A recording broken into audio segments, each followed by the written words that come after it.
아이고, 우리 사돈어머니. 오늘 점심은 또 뭐 해주실 거예요? 어머니, 어제 된장찌개 너무 짰어요. 요즘 건강식이 유행인데 좀 배우세요. 그래, 알겠다. 조심할게. 어머, 근데 정말 신기해. 박사아들 키워놓고 이렇게 부려먹히는 시어머니가 어디 있어? 그러니까요, 우리 남편은 제 말은 뭐든 다 들어주는데.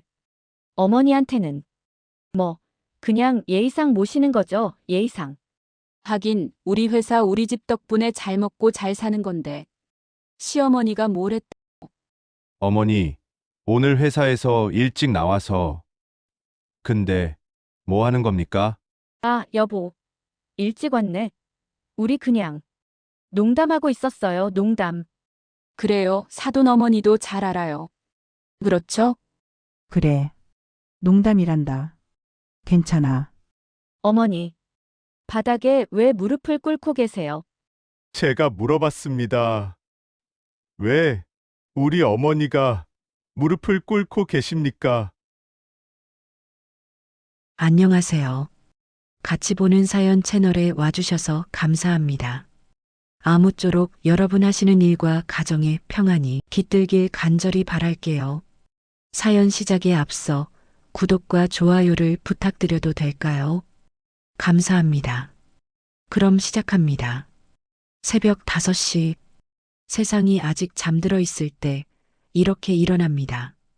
아들이 학교 가기 전에 따뜻한 밥 한 끼는 먹여야 하니까요. 낡은 가스레인지 위에서 뚝배기가 보글보글 끓습니다. 하얀 김이 피어오르고 작은 주방에 순두부 냄새가 가득 퍼집니다. 순두부찌개. 이 아이가 세상에서 가장 좋아하는 음식입니다. 부드러운 순두부에 파를 송송 썰어 넣고 고춧가루를 조금 넣습니다. 너무 맵지 않게 아이 입맛에 딱 맞게. 25해 전 남편을 먼저 떠나보냈습니다. 교통사고였습니다. 갑작스러운 일이었지요.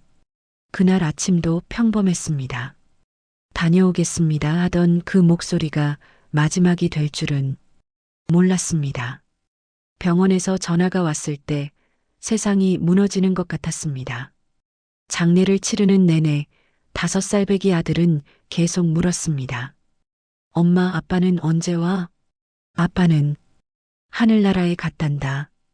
그럼 언제 돌아와? 대답할 수가 없었습니다. 그날 이후 세상에 남은 건 이 아이 하나뿐이었습니다.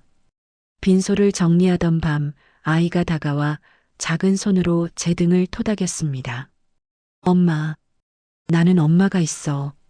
괜찮아. 그 작은 손길이 무너진 삶을 다시 일으켜 세웠습니다. 그때부터였습니다. 이 아이만큼은 행복하게 키우겠다고 다짐했습니다. 남편이 떠난 뒤 무엇이든 했습니다. 새벽 시장에서 박스를 나르고 낮에는 식당에서 설거지를 했습니다. 밤에는 옷수선 일을 받아서 했지요. 하루에 서너 시간밖에 잠을 못 잤지만 버텨야 했습니다. 손가락은 늘 밴드를 붙이고 있었고 허리는 펴지질 않았습니다. 겨울이면 손이 트고 여름이면 더위에 쓰러질 것 같았습니다. 하지만 괜찮았습니다. 이 아이가 학교에서 돌아와 엄마 하고 부르는 그 목소리 하나면 모든 게 견딜만 했으니까요. 아이가 초등학교 3학년이 되던 해였습니다. 학교에서 돌아온 아들이 가방을 내던지더니 주방으로 달려왔습니다. 엄마, 순두부찌개야? 우와. 코를 벌름거리며 냄비를 들여다보는 모습이 어찌나 귀엽던지. 오늘 시험 잘 봤어? 응, 100점 맞았어. 우리 아들 최고네. 자, 빨리 먹어. 비싼 고기는 자주 사줄 수 없었지만 순두부만큼은 일주일에 3번은 꼭 끓여줬습니다. 부드럽고 따뜻한 순두부. 가난한 살림에도 정성껏 끓일 수 있는 엄마의 마음을 담을 수 있는 음식이었습니다. 뜨거운 순두부를 호호 불며 먹는 아들의 모습을 보면 세상을 다 가진 것 같았습니다. 엄마, 세상에서 이게 제일 맛있어. 그래. 그럼 많이 먹어. 키도 크고. 그 한마디면 새벽부터 밤까지 일한 피로가 눈 녹듯 사라졌습니다. 이 아이는 똑똑했습니다. 공부도 잘했고 착하기까지 했지요. 선생님들은 항상 칭찬했습니다. 어머니, 이 아이는 꼭 좋은 대학 갈 겁니다. 그 말을 들을 때마다 가슴이 벅찼습니다. 하지만 동시에 걱정도 됐습니다. 대학 등록금은 어떻게 마련하나? 밤마다 통장을 들여다보며 한숨을 쉬었지만 아이 앞에서는 절대 내색하지 않았습니다. 매일 밤 잠든 아이의 이불을 덮어주며 기도했습니다. 부디 이 아이만큼은 엄마처럼 고생하지 않게 해주세요. 행복하게 살 수 있게 해주세요. 아들이 중학생이 되고 고등학생이 되고 시간은 빠르게 흘렀습니다. 아이는 새벽까지 공부했고 전 새벽까지 일했습니다. 가끔 아이가 말했습니다. 엄마, 너무 무리하지 마. 아프면 어떡해. 괜찮아. 엄마는 튼튼해. 사실 무릎은 아팠고 손목도 시큰거렸지만 참을만 했습니다. 삶이 힘들어도 이 아이만 행복하다면 그걸로 충분했습니다. 아들의 행복이 곧 삶이었으니까요. 그리고 마침내 그날이 왔습니다. 아들이 인류대학에 합격했습니다. 합격증을 들고 집에 돌아온 아들이 소리쳤습니다. 엄마, 붙었어. 서울대 붙었어. 그 순간 눈물이 쏟아졌습니다. 그래, 우리 아들 정말 잘했어. 정말. 더 이상 말을 잇지 못하고 그저 아이를 꼭 안아주었습니다. 이 아이를 위해 흘린 땀과 눈물이 모두 보상받는 순간이었습니다.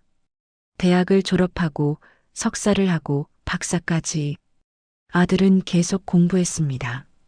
그 긴 시간 동안도 변함없이 순두부찌개를 끓여주었습니다. 엄마, 나 이번 주 시험이야. 순두부 먹고 싶어? 알았어. 엄마가 끓여줄게. 30이 넘은 아들이지만 여전히 순두부찌개를 좋아했습니다. 그리고 드디어 아들이 취직했습니다. 중견기업의 연구원으로 입사했고 얼마 지나지 않아 과장으로 승진했습니다. 사장님께서 아들을 아껴주신다는 소식을 들었을 때 정말 감사했습니다. 드디어 기도가 이루어진 줄 알았습니다. 이제 이 아이는 행복하게 살 수 있을 거라고, 더 이상 엄마처럼 고생하지 않아도 된다고. 하지만 진짜 시련은 그때부터였습니다. 아들이 32살이 되던 해였습니다. 회사에서 중요한 프로젝트를 성공시켰다며 밝은 얼굴로 집에 돌아왔습니다. 엄마, 오늘 사장님이 나 칭찬하셨어. 그래, 우리 아들 정말 대단하구나. 그리고 사장님 댁에 저녁 초대를 받았어. 그때만 해도 그냥 회식 정도인 줄 알았습니다. 하지만 그날 이후로 아들의 표정이 달라졌습니다. 뭔가 설레는 듯한 얼굴이었습니다. 엄마, 나 사장님 따님을 만나고 있어. 그 말을 들었을 때 가슴이 철렁했습니다. 사장님 따님이라니, 그런 좋은 집안 딸이, 우리 같은 집안을. 엄마, 그런 말씀하지 마. 그분은 나를 있는 그대로 봐줘. 아들의 눈빛이 진지했습니다. 그리고 몇 달 후 아들이 그분을 집으로 데려왔습니다. 문을 열고 들어선 여자는 정말 단정하고 우아했습니다. 어머니, 안녕하세요. 민서라고 합니다. 어서 오세요. 우리 집이 좁아서. 아니에요. 따뜻한 집이네요. 차를 내오고 과일을 깎아주었습니다. 민서 씨는 공손했고 아들을 바라보는 눈빛이 따뜻했습니다. 두 사람이 함께 있는 모습을 보니 가슴이 벅찼습니다. 그리고 그해 가을 아들이 정식으로 청혼했다고 했습니다. 엄마, 민서가 승낙했어. 우리 결혼하기로 했어. 정말? 응. 그리고 사장님께서도 허락하셨어. 믿기지 않았습니다. 이렇게 좋은 일이 우리 아들에게 일어나다니. 엄마, 울지 마. 기쁜 일이잖아. 미안하다. 엄마가 너무 좋아서. 그런데 걱정도 됐습니다. 결혼 준비는 어떻게 하나? 작은 원룸에 사는 우리가 그런 큰 집안과 혼사를 며칠 후 사돈 어른들을 만나게 되었습니다. 고급 레스토랑이었습니다. 평생 와본 적 없는 곳이었지요. 어머니, 처음 뵙겠습니다. 사돈 어른께서는 생각보다 친절하셨습니다. 아드님, 정말 훌륭하시더군요. 우리 회사의 핵심 인재입니다. 감사합니다. 과분한 말씀이십니다. 혼수는 저희가 준비하겠습니다. 어머니께서는 편히 계세요. 아니, 그럴 순 없습니다. 제가 괜찮습니다. 저희 딸이 행복하면 그만입니다. 식사 내내 제대로 숟가락을 들 수가 없었습니다. 너무 떨렸고 너무 감사했습니다. 결혼식은 성대하게 치러졌습니다. 특급 호텔 대연회장에서 하객이 500명도 넘었습니다. 하얀 드레스를 입은 며느리와 턱시도를 입은 아들이 입장할 때 눈물이 멈추지 않았습니다. 엄마, 저 이제 가정을 꾸렸어요. 그래, 너도 이제 어엿한 가장이구나. 엄마가 키워주신 덕분이에요. 정말 고맙고 사랑해요. 아들이 꼭 안아주었습니다. 그 품에서 지난 30년이 주마등처럼 스쳐갔습니다. 새벽 시장에서 박스를 나르던 날들, 아이의 학비를 걱정하며 잠 못 이루던 밤들, 모든 게 이 순간을 위해서였구나 싶었습니다. 이제 너도 가정을 꾸렸으니 나는 더 바랄 것이 없구나. 정말로 그렇게 생각했습니다. 신혼집은 놀라웠습니다. 사돈께서 강남에 있는 아파트를 선물하셨습니다. 30평이 넘는 넓은 집이었습니다. 어머니, 우리랑 같이 사세요. 며느리가 웃으며 말했습니다. 아니다. 너희끼리 살아야지. 내가 뭐. 어머니, 저희가 모시고 싶어서 그래요. 그렇죠? 아들도 고개를 끄덕였습니다. 엄마, 이제 편히 쉬세요. 그동안 너무 고생하셨어요. 그 말이 어찌나 고마웠던지. 평생 남의 집 설거지를 하고 새벽 시장에서 일하던 제가 이런 좋은 집에서 살게 되다니. 고맙다. 정말 고맙구나. 어머니, 저희야말로 감사하죠. 이렇게 훌륭한 남편을 키워주셔서요. 며느리는 항상 공손했습니다. 처음 몇 달은 정말 행복했습니다. 며느리는 아침마다 인사를 했고 아들은 퇴근하면 제일 먼저 제 방에 들렀습니다. 엄마, 오늘 뭐 하셨어요? 그냥 TV 보고 산책 좀 다녀왔지. 편하시죠? 그럼 이렇게 좋은 집에서 살게 해줘서 고맙다. 주말에는 함께 외식도 갔습니다. 며느리 부모님도 함께하는 자리였는데 사모님께서 말씀하셨습니다. 사돈 어머니 건강하시죠? 좋은 곳이 있으면 여행도 가시고 그러세요. 아, 괜찮습니다. 저는 집에 있는 게 좋습니다. 그래도 가끔은 나가셔야죠. 우리 민서가 잘 챙겨드릴 겁니다. 모두가 친절했습니다. 세상이 다 밝아 보였지요. 하지만 어느 날부터였을까요?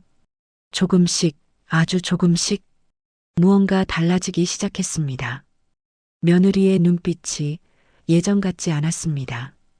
아침 인사도 점점 짧아졌고 웃음도 줄어들었습니다. 어머니, 오늘 청소 좀 해주실 수 있으세요? 그래, 그러마. 그리고 저녁은 일찍 준비해 주세요. 손님이 오거든요. 명령하듯 말하는 어조가 낯설었습니다. 하지만 괜찮다고 스스로를 다독였습니다. 며느리도 바쁠 테니까. 회사 다니면서 집안일까지 하려면 힘들 테니까. 내가 도와주는 게 당연하지 싶었습니다. 그리고 사모님의 방문이 잦아졌습니다. 사돈 어머니, 집안이 좀 어수선하네요. 아, 죄송합니다. 제가 정리를. 그리고 요즘 음식 맛이 좀 떨어진 것 같아요. 짜기도 하고. 조심하겠습니다. 그때부터였습니다. 손님이 아니라 고용된 사람처럼 대하기 시작한 게, 하지만 참았습니다. 어른이 참는 게 집안을 지키는 일이니까 그렇게 믿고 싶었습니다. 결혼 1년이 지났을 무렵이었습니다. 며느리의 태도가 완전히 바뀌어 있었습니다. 아침에 일어나면 제일 먼저 시킬 일부터 말했습니다. 어머니, 오늘 화장실 청소 좀 해주세요. 어제 손님 오셨는데 지저분하더라고요. 그래, 그렇게 하마. 그리고 빨래도 돌려놓으세요. 제 옷이랑 분리해서요. 같이 빨면 안 돼요. 그래, 알겠다. 예전에는 어머니라고 부를 때 따뜻함이 있었는데 이제는 차갑기만 했습니다. 더 힘든 건 사모님의 방문이었습니다. 일주일에 서너 번씩 예고 없이 들이닥쳤습니다. 어머, 사돈 어머니 집에 계세요? 문을 열고 들어오시더니 집안을 훑어보십니다. 먼지가 좀 있네요. 구석구석 청소를 안 하셨나 봐요. 죄송합니다. 제가 다시. 그리고 이 커튼 왜 이렇게 구겨져 있어요? 다림질 좀 해주세요. 네, 알겠습니다. 마치 제가 고용된 가정부인 것처럼 이것저것 지시하셨습니다. 며느리도 그 모습을 보고 배웠는지 점점 더 심해졌습니다. 어느 날 오후였습니다. 거실을 청소하고 있는데 사모님과 며느리가 소파에 앉아 쇼핑백을 정리하고 있었습니다. 백화점에 다녀오신 모양이었습니다. 민서야, 이 가방 어때? 엄마가 사줄게. 어머, 감사해요. 근데 이거 300만 원짜리잖아요. 괜찮아. 우리 딸 선물인데. 그렇게 웃으며 이야기를 나누다가 문득 저를 쳐다보셨습니다. 사돈 어머니, 거기 물 좀 갖다 주세요. 네. 물을 따라 드리는데 사모님이 민서를 보며 낄낄 웃으셨습니다. 근데 신기하지 않아? 박사 아들 키워놓고 이렇게 부려먹히는 시어머니가 어디 있어? 그 순간 손이 떨렸습니다. 그러니까요. 우리 남편은 제 말은 뭐든 다 들어주는데 어머니한테는. 며느리가 웃으며 말을 이었습니다. 뭐, 그냥 예의상 모시는 거죠. 예의상. 가슴이 철렁 내려앉았습니다. 하긴, 우리 회사, 우리 집 덕분에 잘 먹고 잘 사는 건데, 시어머니가 뭘 했다고. 사모님의 말에 며느리가 다시 웃었습니다. 저는 그 자리에서 얼어붙었습니다. 아무 말도 할 수가 없었습니다. 그냥 고개를 숙이고 부엌으로 돌아왔습니다. 싱크대 앞에 서서 눈물을 참았습니다. 괜찮아. 참아야 해. 이 집안의 평화를 위해서. 하지만 가슴 한구석이 무너지는 것 같았습니다. 그날 밤 아들이 퇴근했을 때 말하려다가 그만뒀습니다. 아들이 힘들어할까봐, 며느리와 사이가 나빠질까봐, 그냥 혼자 사귀기로 했습니다. 그 뒤로도 조롱은 계속됐습니다. 어느 날은 제가 끓인 된장찌개를 먹더니 며느리가 얼굴을 찌푸렸습니다. 어머니, 이거 너무 짠데요? 미안하구나. 내가 다시 끓일게. 아니에요, 됐어요. 어차피 요즘 건강식이 유행인데 좀 배우세요. 건강식? 네. 요즘은 저염식이잖아요. 시대에 뒤떨어지시네. 그 말에 사모님이 킥킥 웃으셨습니다. 그러게요. 우리 민서는 유튜브로 다 배우는데 사돈 어머니는 그런 거 모르시죠? 죄송합니다. 됐어요. 그냥 제가 주문해서 먹을게요. 어머니는 어머니거나 드세요. 그날 저녁 저는 혼자 밥을 먹었습니다. 아들과 며느리는 배달 온 음식을 먹으며 거실에서 TV를 봤습니다. 냉장고에서 남은 된장찌개를 데워 먹으며 눈물이 났습니다. 30년 동안 아들을 위해 정성껏 끓이던 음식이 이제는 쓸모없는 것이 되어버렸습니다. 어느 날 오후 사모님이 또 오셨습니다. 그런데 이번엔 친구분들을 데려오셨습니다. 자, 여기가 우리 사위네 집이야. 강남 한복판이지. 어머, 정말 넓네. 몇 평이야? 35평? 우리가 사준 거야. 거실에서 떠들썩하게 이야기를 나누셨습니다. 저는 부엌에서 차를 준비했습니다. 사돈 어머니, 여기 과일 좀 깎아주세요. 우리 손님들 오셨으니까. 네, 알겠습니다. 과일을 깎아내오는데 사모님의 친구분 중 한 분이 말했습니다. 어머, 저분이 시어머니세요? 네, 맞아요. 와, 진짜 순하시네. 며느리가 복 받았어요. 그 말에 사모님이 웃으셨습니다. 뭐, 우리가 워낙 잘해드리니까요. 그렇죠, 사돈 어머니? 네. 대답하고 나서 다시 부엌으로 돌아왔습니다. 손이 떨렸습니다. 순하다는 말이 왜 이렇게 비참하게 들리는지, 순한 게 아니라 그냥 참고 있는 건데, 저녁이 되어 아들이 돌아왔을 때 사모님과 며느리는 여전히 거실에 계셨습니다. 어머님, 왜 이렇게 늦게까지 계세요? 아들이 놀라 물었습니다. 아, 친구들이랑 얘기하다 보니 그렇게 됐네. 사돈 어머니가 잘 챙겨주셨어. 엄마, 괜찮으셨어요? 아들이 제게 물었습니다. 응, 괜찮았다. 거짓말이었습니다. 하나도 괜찮지 않았습니다. 하지만 아들 앞에서는 웃어야 했습니다. 밤이 되어 방에 누웠을 때 천장을 바라보며 생각했습니다. 언제까지 이렇게 살아야 하나. 하지만 다른 방법이 없었습니다. 이 집을 나가면 아들에게 부담이 될 테고 참는 것이 어른의 도리라고 생각했습니다. 그렇게 하루하루가 지옥 같았습니다. 아침에 눈을 뜨면 오늘은 또 어떤 일을 시킬까 두려웠습니다. 며느리의 눈치를 보고 사모님의 방문에 떨었습니다. 한때는 희망이었던 이 집이 이제는 감옥이 되어버렸습니다. 그러던 어느 날 아들이 회사에서 일찍 퇴근했습니다. 열쇠로 문을 열고 들어서는 순간 아들은 그 장면을 보고 말았습니다. 무릎을 꿇고 걸레질을 하고 있는 저와 소파에 앉아 웃으며 조롱하는 사모님과 며느리를. 뭐 하는 겁니까?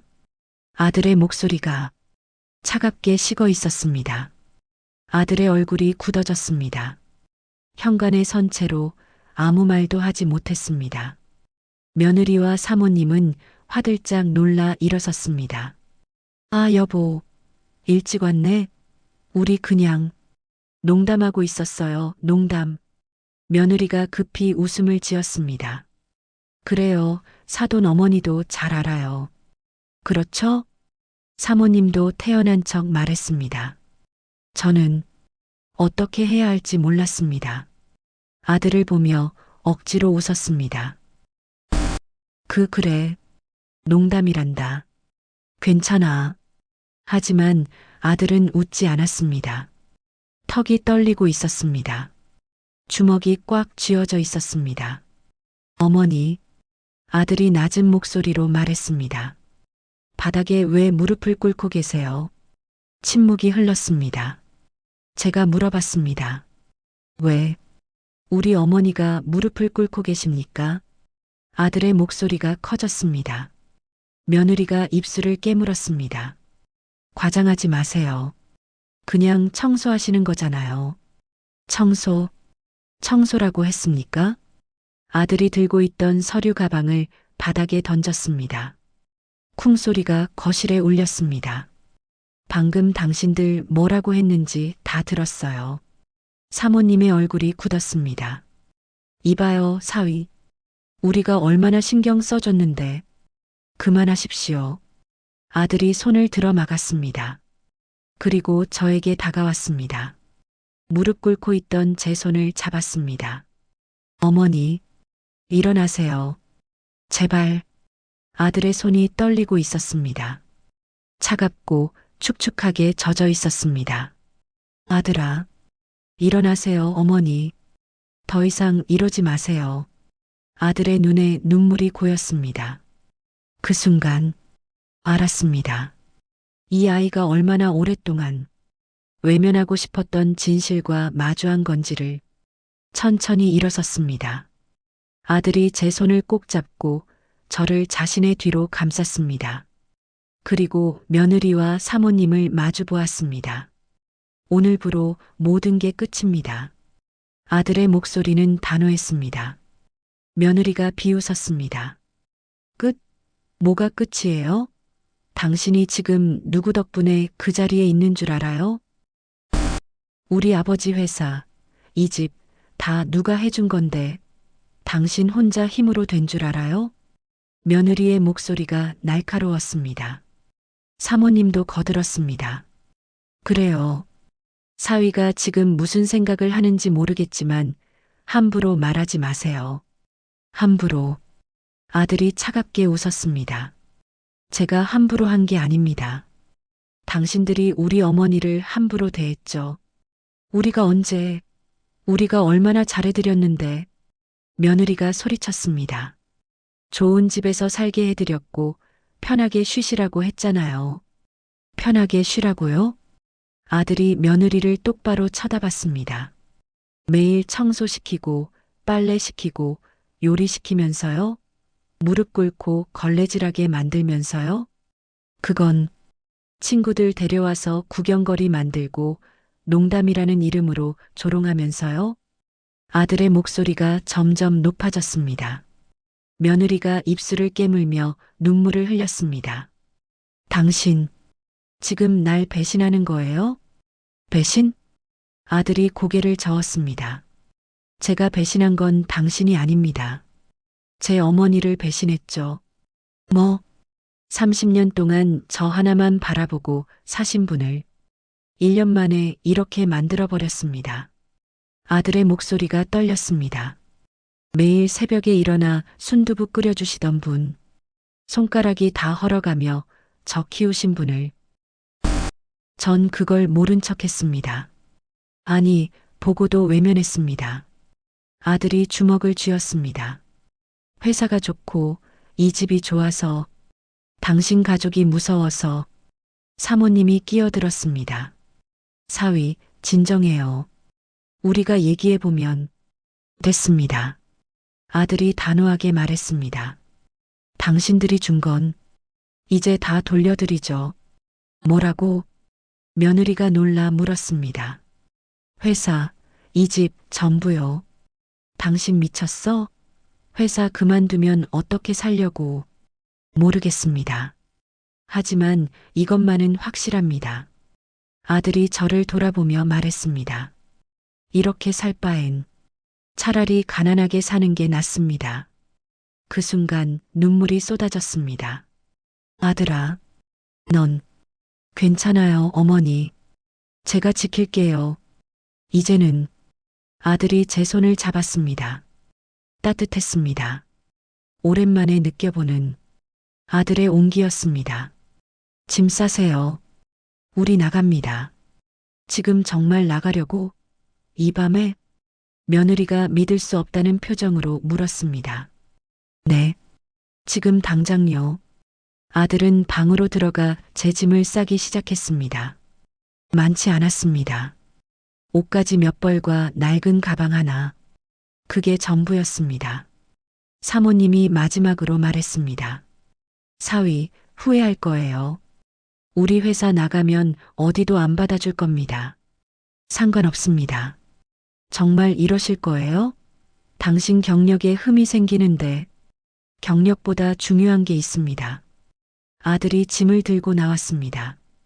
그리고 제 손을 잡았습니다. 가시죠, 어머니. 현관문을 나서는 순간 며느리의 울음소리가 들렸습니다. 하지만 뒤돌아보지 않았습니다. 아들도 저도 그냥 앞만 보고 걸었습니다. 밤거리는 쌀쌀했지만 아들의 손은 따뜻했습니다. 어디로 가니? 일단 모텔이라도 잡아야죠. 미안하다. 엄마 때문에. 아니에요. 아들이 고개를 저었습니다. 제가 미안합니다. 진작 그랬어야 했는데. 그날 밤 작은 모텔방에서 아들과 단둘이 앉아 있었습니다. 엄마, 괜찮으시죠? 응. 엄마는 괜찮아. 내일부터 제가 일자리 찾아볼게요. 걱정 마세요. 그래. 창밖을 보니 별이 보였습니다. 오랜만에 보는 별이었습니다. 그 별빛 아래서 아들은 다시 제 아들이 되었습니다. 모텔을 나온 다음 날부터 새로운 삶이 시작되었습니다. 아들은 회사에 사표를 냈고 저는 작은 원룸을 알아봤습니다. 보증금도 없고 월세도 밀릴까봐 걱정했지만 아들이 말했습니다. 엄마, 괜찮아요. 우리 함께 할 수 있어요. 그 말 한마디가 큰 힘이 되었습니다. 원룸은 좁았습니다. 예전에 살던 그곳보다도 더 작았습니다. 하지만 이상하게 마음이 편했습니다. 누구 눈치를 보지 않아도 되고 조롱을 듣지 않아도 되는 곳. 그것만으로도 충분했습니다. 엄마, 우리 뭐 하면 좋을까요? 어느 날 저녁 아들이 물었습니다. 뭐? 일말이에요. 제가 이력서를 넣어봤는데 다 떨어졌어요. 그래. 사모님이 말한 대로 제 경력에 문제가 있나 봐요. 아들의 표정이 어두웠습니다. 하지만 금방 웃으며 말했습니다. 괜찮아요. 다른 방법을 찾으면 되죠. 그날 밤 잠이 오지 않았습니다. 아들이 고생하는 모습을 보니 가슴이 아팠습니다.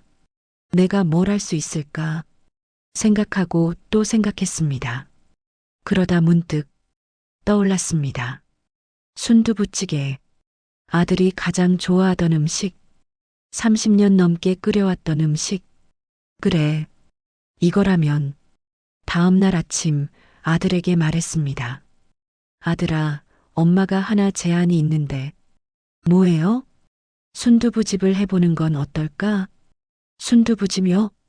아들이 놀라 물었습니다. 응. 엄마가 30년 넘게 끓여왔잖니. 너도 맛있다고 했고. 하지만 가게를 차리려면 돈이 작게 시작하면 돼. 포장마차라도. 아들이 잠시 생각하더니 고개를 끄덕였습니다. 좋아요. 해봐요, 엄마. 그렇게 우리의 순두부집이 시작되었습니다. 처음엔 정말 작았습니다. 재래시장 한 구석에 작은 포장마차를 차렸습니다. 테이블은 3개뿐이었고 메뉴도 순두부찌개 하나였습니다. 엄마, 손님이 올까요? 와봐야 알지. 첫날은 손님이 한 명도 오지 않았습니다. 끓여놓은 순두부가 그대로 남았습니다. 아들과 둘이서 나눠 먹었습니다. 맛있네요, 엄마. 그래. 네. 역시 엄마 순두부가 최고예요. 아들이 웃으며 말했습니다. 그 웃음을 보니 눈물이 났습니다. 하지만 울지 않았습니다. 이제 울 시간이 없었으니까.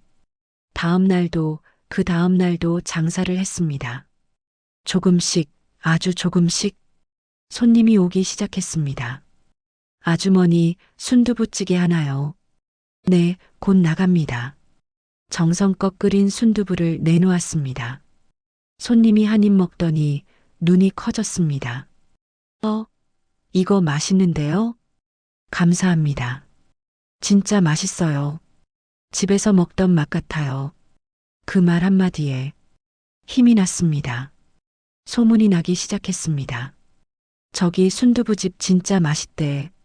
할머니가 직접 끓이시는데 맛이 예술이래. 손님이 점점 늘어났습니다. 테이블 3개로는 부족했습니다. 몇 달 후 작은 가게를 얻었습니다. 테이블을 8개로 늘렸고 아들이 서빙을 도왔습니다. 어서 오세요. 아들이 밝게 인사했습니다. 박사 출신이 이제는 순두부집 종업원이 되었습니다. 하지만 아들은 불평하지 않았습니다. 오히려 즐거워했습니다. 엄마, 오늘 손님이 20명이나 왔어요. 그래, 다행이다. 그리고 단골 손님도 생겼어요. 매일 오시는 분이 계세요. 정말? 네. 그분이 엄마 순두부가 인생 최고래요. 그 말을 들으니 가슴이 뿌듯했습니다. 새벽 4시, 매일 이 시간에 일어나 콩을 갈았습니다. 신선한 순두부를 만들기 위해서였습니다. 아들도 함께 일어나 뚝배기를 정리했습니다. 엄마, 제가 할게요. 좀 쉬세요. 괜찮아. 엄마는 익숙해. 그래도요. 엄마 나이에 이렇게 힘든 일을. 아들아. 제가 아들의 손을 잡았습니다. 이게 힘든 일이 아니야. 이건 행복이야. 엄마. 예전엔 누가 시켜서 했지만 지금은 우리가 하고 싶어서 하잖니. 맞아요. 아들이 웃었습니다. 그리고 손님들이 맛있다고 하면 정말 기분 좋아요. 그렇지? 둘이서 웃으며 일했습니다. 그 새벽 시간이 가장 행복했습니다. 1년이 지났습니다. 가게는 더 커졌고 손님은 더 많아졌습니다. 아들은 장사를 하면서 달라졌습니다. 표정이 밝아졌고 웃음이 많아졌습니다. 예전에 그 무거운 얼굴은 사라졌습니다. 엄마, 오늘 새로운 손님이 왔는데요. 그래. 젊은 여자분이었어요. 혼자 오셔서 순두부를 드시더니 너무 맛있다고 하셨어요. 고맙구나. 그리고 전화번호를 주고 가셨어요. 뭐? 놀라서 아들을 봤습니다. 저보고 시간 있으면 연락하래요. 아들의 얼굴이 조금 붉어졌습니다. 그래서 아직 연락 안 했어요. 근데 해도 될까요? 왜 안 돼? 해봐. 하지만 전 이혼남이고 순두부집 종업원인데 그게 뭐가 문제니? 제가 아들의 손을 잡았습니다. 내가 누구한테 부끄러울 사람이 아니야. 정직하게 일하고 엄마랑 함께 사는 좋은 아들이지. 감사합니다, 엄마. 그 후로 아들은 그 여자분과 만나기 시작했습니다. 처음엔 가끔, 그 다음엔 자주. 어느 날 아들이 그분을 데려왔습니다. 어머니, 안녕하세요. 수진이라고 합니다. 어서 와요. 앉아요. 수진 씨는 소박했습니다. 화려하지 않았고 꾸밈없이 웃었습니다. 어머니 순두부찌개 정말 맛있어요. 제가 매일 오는 이유예요. 고마워요. 그리고 이렇게 열심히 사시는 모습이 정말 멋있으세요. 그 말에 가슴이 따뜻해졌습니다. 수진 씨는 초등학교 선생님이었습니다. 아들의 과거를 알고도 개의치 않았습니다. 과거는 중요하지 않아요. 지금 이 모습이 중요하죠. 그렇게 말하는 수진 씨를 보며 알았습니다. 이 사람이라면 괜찮겠구나. 1년 후 아들은 재혼했습니다. 결혼식은 작았습니다. 순두부집 단골 손님들과 수진 씨의 가족들만 왔습니다. 화려하지 않았지만 따뜻했습니다. 엄마, 행복할게요. 그래. 이번엔 정말 행복해라. 그리고 얼마 후 손주가 태어났습니다. 작고 예쁜 아기였습니다. 할머니, 안아보세요. 수진 씨가 아기를 건네주었습니다. 조심스럽게 안았습니다. 폭신하고 따뜻했습니다. 어머니, 이름을 은서로 지었어요. 은혜의 은, 편지서, 은서. 좋은 이름이구나. 아기가 제 품에서 웃었습니다. 그 웃음을 보니 눈물이 났습니다. 이 모든 게 꿈 같구나. 가게는 이제 제법 안정되었습니다. 직원도 2명 고용했고 매출도 꾸준했습니다. 아들은 낮에는 장사를 돕고 밤에는 가족과 시간을 보냈습니다. 엄마, 오늘 은서가 할미했어요. 정말? 네, 처음으로요. 아들의 얼굴이 환했습니다. 그 얼굴을 보니 모든 게 감사했습니다. 힘들었던 시간들도 아픈 기억들도 모두 이 순간을 위한 과정이었구나 싶었습니다. 그로부터 3년이 흘렀습니다. 어느 날 단골 손님이 신문을 펼쳐 보이며 말했습니다. 사장님, 이거 보세요. 큰 회사가 부도났대요. 신문 일면에 큰 기사가 실려 있었습니다. 아들의 전 장인이 운영하던 그 회사였습니다. 횡령이랑 분식회계가 들통났대요. 검찰 조사 중이래요. 그래요? 담담하게 대답했습니다. 아들도 신문을 보더니 조용히 접었습니다. 인과응보네요. 그날 저녁 아들이 말했습니다. 엄마, 며칠 전에 민서한테 연락이 왔었어요. 그래, 도와달라고요. 집도 경매 넘어가고 빚쟁이들이 찾아온대요. 뭐라고 했니? 거절했어요. 아들이 담담하게 말했습니다. 제가 도울 이유도 도울 능력도 없다고요. 그랬구나. 엄마를 그렇게 대했던 사람들인데 전 용서할 수 없어요. 아들의 목소리는 차가웠지만 흔들리지 않았습니다. 며칠 후 가게 앞에 민서가 나타났습니다. 초췌한 모습이었습니다. 명품 가방 대신 낡은 가방을 들고 있었습니다. 죄송합니다. 그때 정말 죄송했어요. 제가 잘못했어요. 이제 와서 사과해봤자 소용없습니다. 아들이 차갑게 말했습니다. 그냥 가세요. 여기 오지 마시고요. 민서가 눈물을 흘리며 돌아섰습니다. 그 뒷모습을 보며 아무 감정도 들지 않았습니다. 불쌍하지도 미안하지도 않았습니다. 그저 끝난 일일 뿐이었습니다. 엄마, 괜찮으세요? 응, 괜찮아. 마음이 안 좋으시면. 아니야. 정말 괜찮아. 고개를 들어 가게를 둘러봤습니다. 뚝배기에서 김이 모락모락 피어오르고 손님들이 맛있게 드시고 있었습니다. 수진이가 은서를 안고 들어왔습니다. 어머니, 저희 왔어요. 어서 와. 우리 은서 배고프지? 할미. 은서가 제게 손을 뻗었습니다. 아기를 안으니 세상이 다 환해졌습니다.